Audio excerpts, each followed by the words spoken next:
Today's video is going to be on chromosomal synapsis. This video is narrated by Hunter Wagner and illustrated by Alexandra Smith. Today we're going to be looking at two individuals. Individual 1 has a pericentric inversion, which means that when the chromatids pair up for meiosis, that one of them is going to make a little loop while the other one bulges around it. Now what this means is that this individual may produce gametes that are not viable.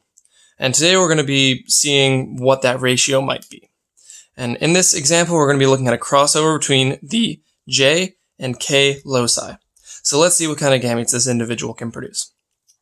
Following the orange track, we have locus M, L, I, centromere, J, K, H, G, as can be seen here under the number 1.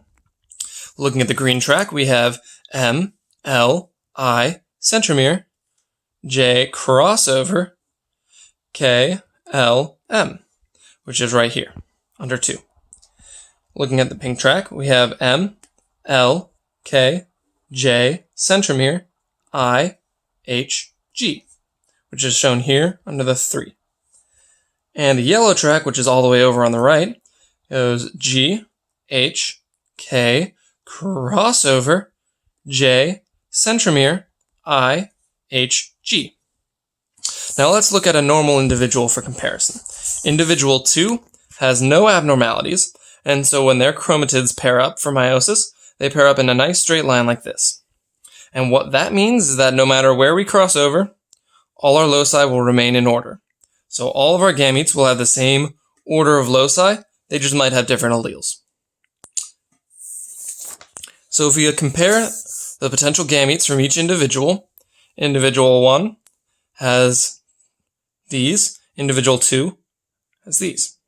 Now you can see there's 2 X's on 2 of the individual 1 gametes. And that's because these are inviable. Now what makes it inviable is if you have 2 copies of a locus. So here we have 2 M's and 2 L's, so this is inviable. And on this one we have 2 G's and 2 H's, which means it is also inviable. So individual 1 can only produce 50% of their gametes will be viable. Individual 2, however, 100% will be produced viable, of course.